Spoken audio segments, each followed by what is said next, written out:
Hello guys, dito kami ngayon sa EB Games. Ay, ano ba? GameStop na pala. Bibili lang ako ng kumplero. Bagay siya. Bagay sa kanya. Yung magkuya. Mga to. Kinuha lang tayo doon sa ano. Nag-pick up kasi kami ng ano, yung dito sa marketplace. Eh dito tumalapit sa ano. Sa 130th. Ay, kasama namin yung dalawa kasi nagbuhat. Eh ngayon lang din sila nakapunta rito. Nice, forma mo po ya. Formado para mag-pick up na ng ano tawag dito. Tapos mag-Walmart din kami, may ilang kailangan lang. Yung tagal na hindi nagpupunta ng ano no. Ganda ng ano dito no, GameStop.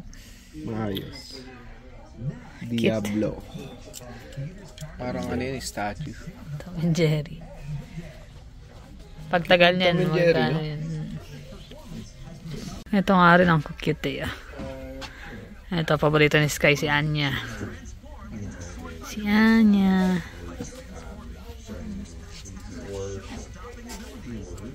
Laki yung dogs, ganda. And then? Atan siya eh. Ganda ko eh. Ayan, para makaipon ka dyan. Jonas. Dice na, alkansya pa. Magkano? 26. Oh, yun. Tapos susungkitin mo. Naalala mo yung ano mo, yung alkansya mo noon. Nasusungkit. Yung nasa pulbos. Tapos, paglalabas, maglalaro sa labas, sinusungkit eh.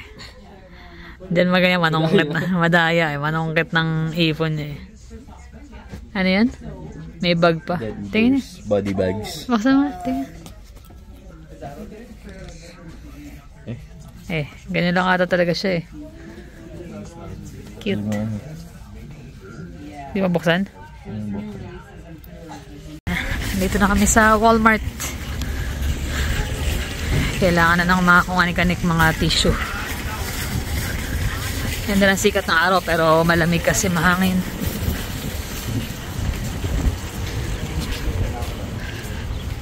Tulip, mandang nga sa atin, patabuan eh. Maganda yung hyacinth. Tulip din yun eh.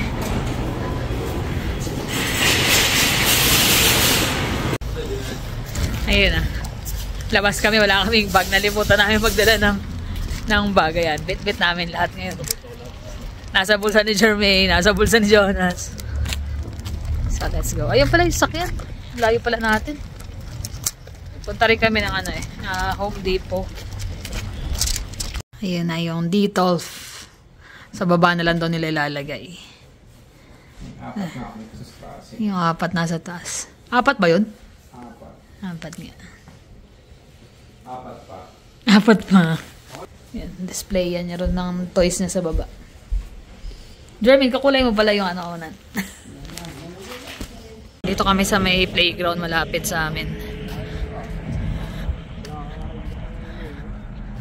Okay na no, tapos na. Dito sa may ano, bagong cornerstone eh. Tsaka ang ganda no, ang lambot nung ano. Nung pinaka floor safe, para safe sa mga bata. Ay, naglalambara siya. Kaya pa? Hindi na. Pwede pa dir. Kaya. Hindi na kaya sa pangatlo. Pang-apat pala. Ningal. Dito pala maganda maglakad-lakad dir eh. Ay, meron pang parang zipline dun oh. Ito. Ganun din. Ganun din. Gagapang. Lambaras. Mga bata. Ano yung dalawa na una na nagbike sila eh. Yun yung dalawa.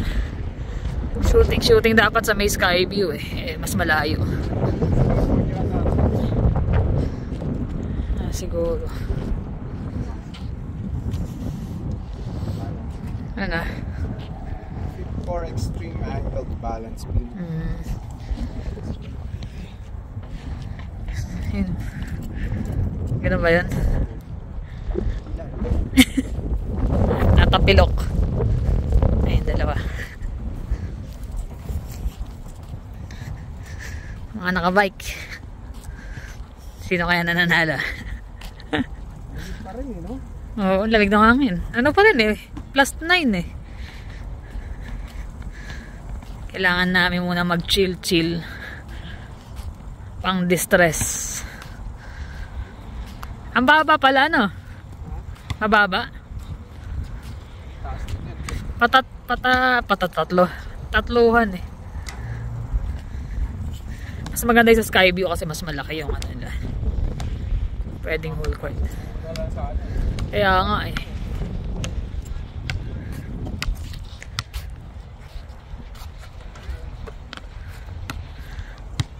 Ayan o. Tatluhan o. Ayan o. Ba?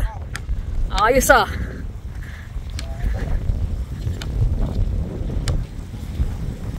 Ang maliliit sila yun. Ang laging libangan talaga nila mag-basketball. Ang sa small town doon talaga lagi. Lakas ng hangin. Ang lamig. Wala lang. Shoot-shootan lang sila. Pang volleyball na ata si Jonas. Di naman basketball.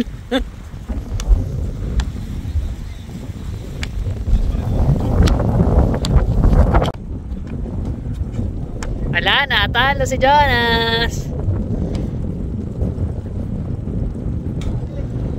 Lakas. Nasaan? Ay. Mapuan mo, Jonas, ha? Pagod ka na? Malamig eh, no? Galit na galit yung hangin eh.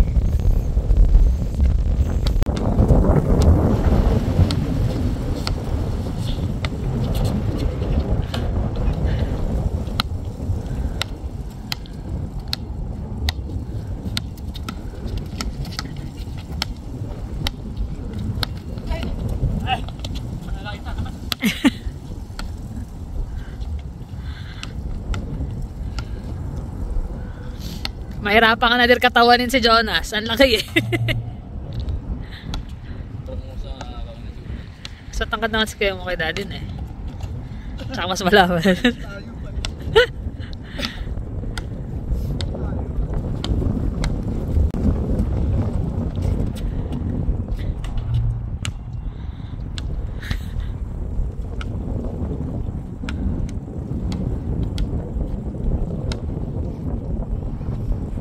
Ah, puro shoot ah.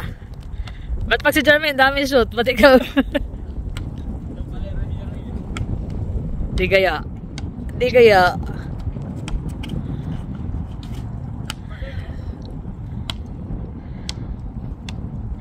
Nahubaran na. Nahubaran ka na.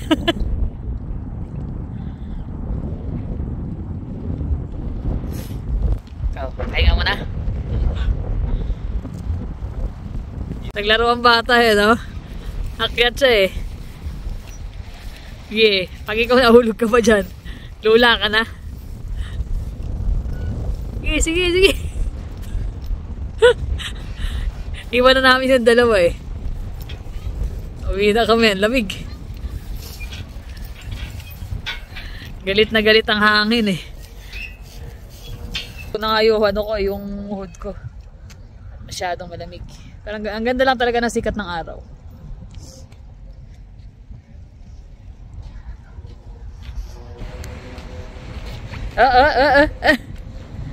Malamang, ganyan nga yun. Kaya lang di mo kaya ng mga bata yan. Ang laki ng ano, no. Ito pala yun, no? Spider walk. Mahirap yan kasi pag kailangan sapatos mo. Kumakapit dapat.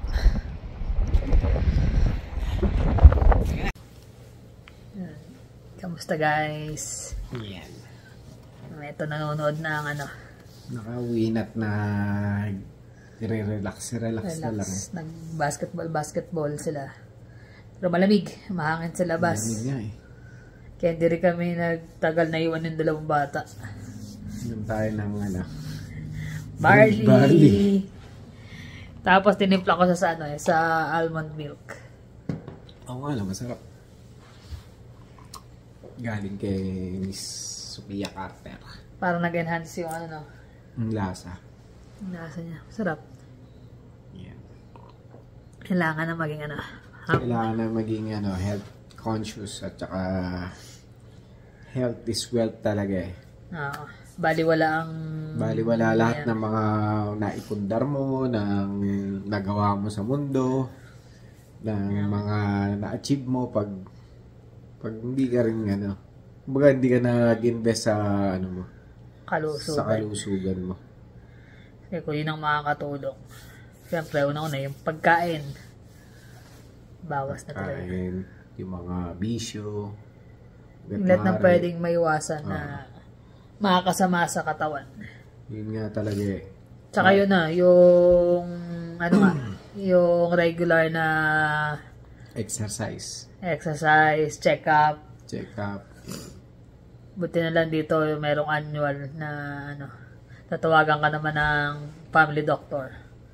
Pag kailangan, pag nakaschedule. Talagang ano ka eh, i-recommend ka na lahat ng mga pwedeng i-test sa'yo. Yan. Kaya kami yan. Chill muna. Nanonood nga kami nito Journey. Na ano ko lang naman to na kikita ko lang sa Facebook, ang daming nagpo-post na nakakaiyak daw ay naghanap siya ng mapapanood. Yun lang. Nakakalungkot din eh, syempre. Yun. Kaya kami lumabas kanina para malibang-libang. Journey, ayan. Kaso ngayon mukhang ano pa lang ilang minuto pa lang mukhang may iiyak mamaya. Naiiyak. Ikaw yun. Okay. Ano yun eh, yung parang based din sa, parang yung mga nangyayari rin talaga sa buhay.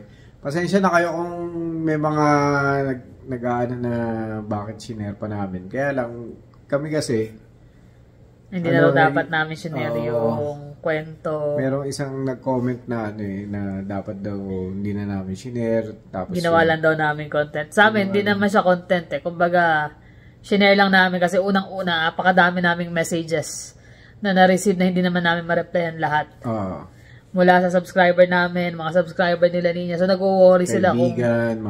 mga kaibigan, nag-worry sila kung ano raw ba, ba't pati mga kamag-anak natin sa, di ba? So, hindi maiwasan. So, para lahat na lang, lalo yung mga nanonood, i-blinag na lang namin. Tapos, since noon, ang dami nagtatanong tungkol sa kapatid nga niya.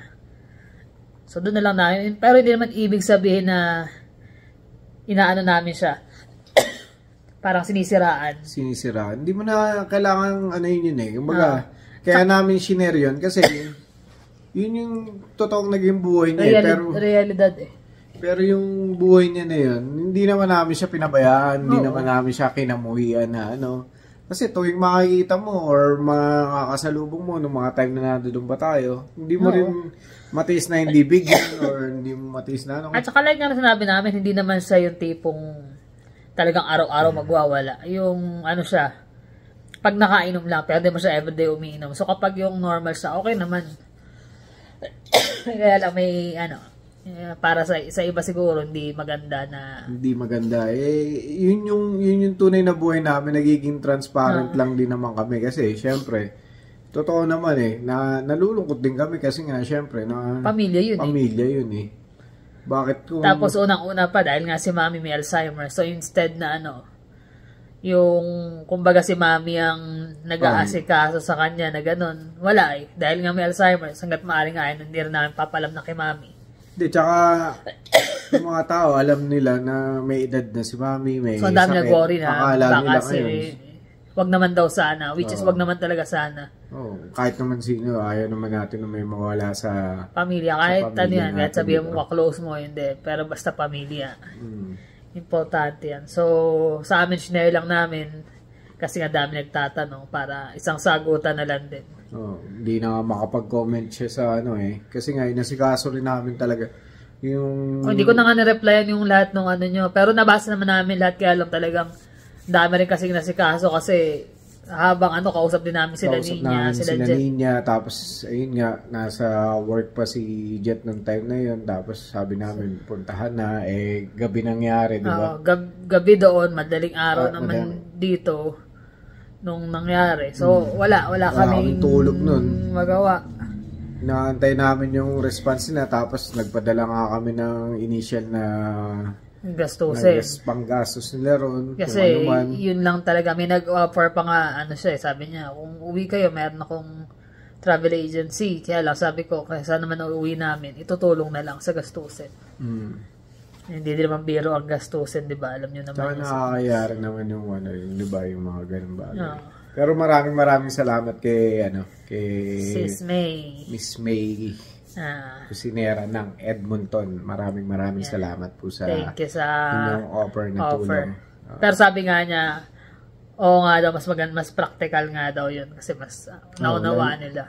Sa totoo lang kasi hindi ko na rin naman maaabutan kasi wala na rin tayong magagawa eh.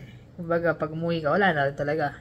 Tapos wala rin kaming na pagbuburulan doon or ang naging decision na lang namin kasi ang magde-decide na lang doon ako tsaka si Ninya. Dalawa na lang sila eh. Kami na ni Ninya, sabi ko puntahan nyo. Pinuntahan nila kinabukasan, magang-maga pinuntahan nila. Kasi tumatawag na yung mga sa ospital kasi walang kamag-anak pa, ganyan. So pinuntahan na kagad ni Ninya. Nung napuntahan na, yun na, sabi niya, kuya, anong gagawin natin? Kasi yung hindi natin alam kung paano natin pabuburol ba or ganyan. Hindi na nga naiburol. Kasi nga yung hospital na napagdalahan is hindi naman siya malaking hospital. Hindi siya malaking hospital. Yung kung mga tigiginto kayo yung sa Bliss. Doon kasi siya tinakbo sa emergency doon. So hindi na i-transfer sa iba, inabutan na siya doon. So nag-stay siya ron. Nag-stay. Tapos ngayon madali nung nagpapadala na nga ako para panggastos doon sa kasi meron pa raw kailangan i-settle na bill sa gamot. Nagpadala na ako. Nung nagpapadala na ako, sakto naman sabi nag-message na nga na wala na nga daw. So parang nag-iisip kami the whole day nun. Tawag kay Ninya, kausap, decision anong gagawin. Anong plano. Yun na nga, dahil nga wala nga morgue doon sa loob ng hospital. Dahil maliit na hospital nga lang. Nag-start na siyang mag-decompose siyang init. Sobrang init daw. Kaya, ang sabi, kung hindi siya pwede ng mag-stay ka lang daw, ilibing na. Nung pinuntahan doon sa may Endless. Sikasuhin pa, ganito pa, yung mga paper pa, ganyan. Weekend nangyari. Lunes pa raw yung mga certificate at kung ano-ano. Tapos pag binuksan daw yung nicho, kailangan pa raw pasingawin ng ilang araw. Ang sabi sa hospital, hindi na talaga pwede. Kailangan na right away naman yan. Pag pinagawa ng nicho, matagal din. Sabi nung hindi na raw tatalabo ng formalin ba? Tatalabo formalin, pero hours lang. Mangangamoy na. Kaya inano na lang nila na yun na nga, pinaka the best na gawin is cremate na lang. Cremate. Yun. Tapos maghahanap na lang sila Ninya ng columbarium. Doon na sa malapit na sa kanila. Sa kanila parang na bibisita. Yun. Yun yung mga napag-desisyon na namin nung weekend. Medyo nakaluwag-luwag na rin ng hininga kasi nga, ayun. Pero mabigat pa rin, di ba? Siyempre, lalo pag may nawawala sa pamilya, parang, yun nga gaya sabi namin nakaraan na nandun na kami sa punto ng buhay na sa isa nawawala, di ba? Pero parte yun Sabi nga, life must go on. Hindi naman porke minawalang isa, hininto na ang buhay, hindi Kaya nga, lumabas din kami, basketball konti. Pahangin. Punta kami ng Rona, bili ng ibang halaman. Basically, parang lang. Naglilibang lang. Naglibang. Kung malamig, kung di nga sana malamig, stay kami ng matagal sa labas, maglakad-lakad. Makapag-bike, wala. Ang lamig, sobrang hangin. Yung dalawang bata, nakapag-stay pa kasi napapawisan sila Ay, nako. So, ayun ang aming ganap. At saka maraming salamat pala doon sa lahat ng nakiramay. Sobrang maraming salamat sa inyo mga nagdasal at nakiramay kay John. Tsaka sa mga nagpadala ng abuli kay Ninya. Maraming salamat po sa inyo lahat. Thank you. Na-appreciate namin. Hindi naman namin na-replyan lahat kasi nga sobrang naging busy nung Mahirap ang halos lahat naman tayo may nawawalang kapamilya, di ba? May mga nawawalang kamag-anak na pumanaw. Na-experience na natin yun, di ba? Mabigat. Iba-ibang level ng bigat. Lalo kapatid mo, o tatay mo, o nanay mo, or what. Actually, may mga nag-comment ka doon, nakarelate sila doon. Nakarelate sila kasi may mga kuya din sila na gano'n. As in, same. Kuya, tatay. Sabi nila parang black sheep daw, ganyan. Hindi, syempre. Kaya nga namin sinabi yung kumbaga kinuwento namin yung brief history kasi hindi nga talaga namin sila naisasama sa vlog. Ganun din si Ninya dahil kahit naman noon, hindi niya mahagilap din si John. So marami nagtatanong bakit, asa pa isang kapatid nyo, bakit Kala ko 4 kayo, pero bakit kayo? Bakit kayo lang? Kasi nga lagi siyang wala sa bahay. Pag-alagala, ganyan. Minsan mawawala ng 3 buwan, nasa ibang probinsya. Dami niyang pinagdaanan. Dami nga adventure, sabi nung kumpare ko. Siguro tama na yung adventure niya. Natapos na. Napagod na din. Napagod na rin. Ay, nako. Marami na siyang pinagdaanan masyado. Kaya yun. Siya naka-bereavement leave siya sa Wednesday pa ang pasok niya. Yun. Kaya kahit papano, medyo marelax ang isip. Kahit ayaw mong isipin, naalala mo yung mga pinagdaanan niyo eh. Yung mga pinaggagawa niyo. Kaya nga nung nangyari yun, nung break time niya, sabi ko, wala na si si John. Sabi ko, paalam ka na, uwi ka na kasi kako. Siyempre, mahirap yung gano'n as trabaho eh. Hindi naman, kumbaga yung trabaho niya mabigat eh. Baka mamaya mapano pa. Kaya sabi ko, uwi ka na lang, paalam ka na. Kasi nag-file na nga siya ng bereavement. Sakto rin naman kasi yung week na yun, magbabakasyon yung dalawa naming, yung supervisor namin, tsaka isang pintor. Sabi ni James sa akin, kung may ano ka pa, yung vacation leave ka, gamitin mo na kasi wala naman tayong gagawin nitong week na to. Eh, sakto nga yun. Hindi naman naasahan. Nangyari yun. Kaya nag-file siya ng bereavement. Para mapahinga din muna. Yeah, mahirap yung mga ganong bagay. Kaya nga kay Mami, di na namin mention kasi kahit sabihin ng in a second lang malilimutan niya. Pero pa rin yun, andun yung moment na pag pinaalala mo sa kanya, maalala niya masasaktan lang siya. Hindi na lang namin pinaalam. May nag-comment din na gano'n eh, nasabi niya wag na raw sana ipaalam namin kay Mami. Kasi kahit na sabihin mo may Alzheimer si Mami or dementia eh, ganun din eh. Yung moment na kinuwento mo, yun yung kung ano yung mararamdaman niya eh. Yun yung nararamdaman niya that moment, pag binanggit mo. Eh, ayaw naman namin masaktan pa siya. Tapos parang usually pag si Mami nakaramdam ng gano'n na may malungkot, nagkukwento ka ng malungkot, parang the whole day. Na yun. The whole day sira yung mood niya. Ganun si Mami eh. Kahit nga nung nandoon tayo, di ba, pag masaya siya, sabi niya, may nararamdaman ako eh. Hindi ko mapaliwanag kung ano yung nararamdaman ko. Pero nararamdaman ko, masaya siya. Pero the whole time nung nagbakasyon kami sa Pinas, never siyang naging bad mood. Oo, lagi siyang masaya. Oo, nandiyan na pala kayo, ganyan. Kaya lang nung time na hinahanap niya kami, nung nakaalis na kami. Doon na siya. Doon siya parang nag-start, almost a week siya na. Nakaabang daw sa pintuan. Nag-aabang na may duwat dadating. Nakakalungkot din talaga yung ganong karamdaman ni Mami. Kaya yung nangyari kay John, hindi na namin binanggit kasi, syempre, ayaw namin malungkot sa that moment pag nalaman niya. Ganun talaga ang buhay. Kasi nga minsan pag naalala nga rin niya si Kuya Boy hindi na niya matanda na wala na rin si Kuya Boy. Pero naalala niya pa rin, lalo na yung si John. Ngayon, yung isa pa rin nag-comment, sabi niya, kaya pala pag nababanggit ni Mama Toyang si John, natatakot siya. Isa rin yun eh. Totoo yun. Isa rin yun ng mga times na yun eh. Pag narinig niya yun, alam niya kasi. Nagwawala, ganyan, or ano. Pero mahal na mahal pa rin ni Mami. Sobrang mahal niya yun. Sabagay, lahat naman ng anak. Kaya lang, kumbaga iba yung ano. Sa totoo nga lang eh, yung sa funeral, di ba? Pinaganda ni Mami ang ano. Sa funeral, actually merong si John. Siya lang yung naipaghanda ni Mami ng plan. Si Mami kumuha ng plan para pagkatapos sa funeral niya. Plan niya, nagbayad ulit siya ng isa pa.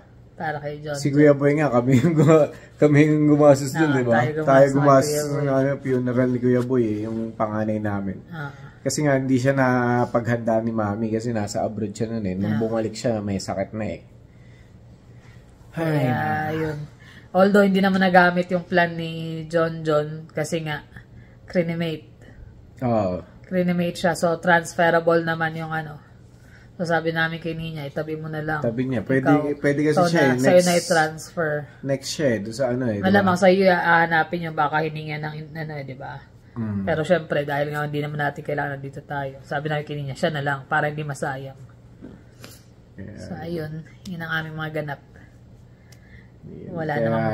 Ang moral lesson doon is i-value natin yung bawat oras.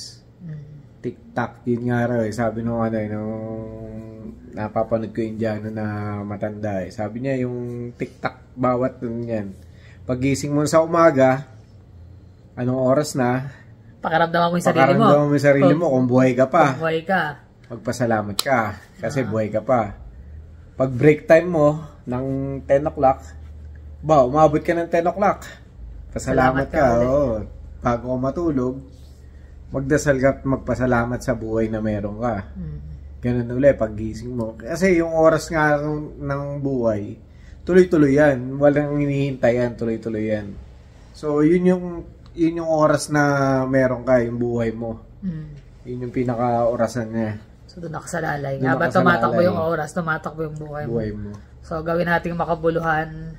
At everyday na gumigising tayo, pasalamat tayo sa Diyos na nagigising tayo. Nagigising, meron tayong kinakain, meron tayong trabaho, meron tayong tinutuluyan. Yun palang blessing na. Tsaka yung mga nangyayari, na kagaya nung nangyayari sa amin ngayon, 2 beses siya inopera, nagkakasakit, nagkasakit ako nung dumating, tapos namatayan pa kami. Hindi ko kinukonsider na malas yun kasi, yung pagsubok ng buhay natin yun eh. Hindi ko pwedeng i-blame sa mga cactus yun. Hindi. Kasi wala naman kaming alam na bakit sa cactus mapupunta yung malas o kaya doon naman sa kalsada. Malas daw kasi yung Tumbok daw kami ng kalsada yung bahay namin. Pero kasi hindi kami naniniwala sa mga ganun eh. Kasi ever since ang cactus, nag-aalaga na kami, baby pa lang si Jonas. Wala pa, nandoon na yun. Nasa na. So yung mga ganun, di namin inaano yun na as negative or what. May buhay din kasi. Pero syempre, kung yung mga nag-comment tungkol doon, syempre, nilarespeto namin yun kasi paniniwala nila. Pero sa amin kasi, mas more naniniwala kami na kung ano yung ginagawa mo sa buhay, yun naman yung maano mo eh. Yung wala kang inaapakan, wala kang nagagawa ng mga... So, may nangyayari mas sa buhay mo na hindi maganda. Hindi ibig sabihin, karma yan. Kasi ganun, may nag-comment sa atin dati. Karma daw namin yun, kaya ganun. Bakit magiging consider ko na karma? Wala naman akong winawalang na tao na para sapitin mo yan, di ba? Dahil nga doon sa isang vlog na... nag-vlog lang kami nang wala naman kaming minention. Wala naman kaming minention na pangalan. Tapos after nung may nangyari nga nagkasakit ako, karma daw yun. Karma. Sabi ko, ba't ako makakarma pag ginawa ko? Sabi ko, hindi kami nawala sa ganun kasi alam namin yung sarili namin eh. So lahat yun, nung nangyayari sa buhay namin, inaalay ni Lord yan na para i-ready ka sa kung ano man yung plano niya para sa'yo. Hindi man natin alam kung ano meron doon. Pero kung tatanungin nyo kami, wala naman na kaming gustong hilingin pa. Sa totoo lang. Yung kalusugan lang na maging kami. Kalusugan lang, magkasama kami, na maayos, ganyan, yung pamilya namin, yung mga kaibigan. Bata, ayan. Talagang pag nagkapamilya balang araw ay maging maayos ang buhay. Wala na. Yan. Okay na kami pag naging settled na sila. Kaya lagi naming pinapaalalahanan din yung mga bata. Hindi laging nandito kami sa tabi nyo. Kaya kailangan matutunan nyo kung ano yung nakikita nyo ngayon o sinasabi namin. Sana matutunan nyo rin kasi pagdating ng araw, mawawala rin kami. Isa-isa tayo mawawala dito sa mundo. Yung inevitable kasi yung mga ganong bagay. So may darating at darating. Kaya yung mga bata, hanggat ganyang edad pa nila, kumbaga nire-ready namin sila na ganito pwede mangyari.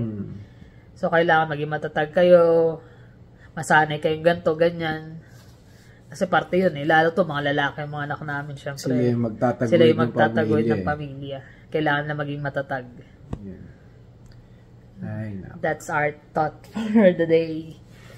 Mga usually kasi pag nanonood kami, habang nanonood, kwentuhan. Minsan doon kami sa mga halaman namin.